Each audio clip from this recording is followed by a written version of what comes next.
Pessoal, o rio tá muito cheio. Olha, todo canto que você olha é água, tá vendo? Aí, ó. Todo canto que acaba olha é água.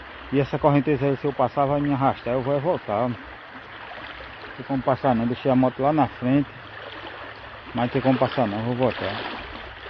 Todo canto é água, bem exador.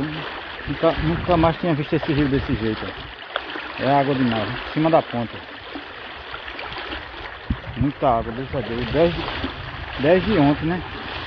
Desde ontem que tá assim, o jeito é eu voltar, que não dá certo pra mim mais não. Chegar ali, a moto vai levar a moto comigo, com tudo. Todo canto que olha aqui é água. Deus é maravilhoso. O rio é bem aqui, ó, do lado. O rio é do outro lado aí. Aí eu tenho que voltar, perdi a viagem. Só Jesus na casa.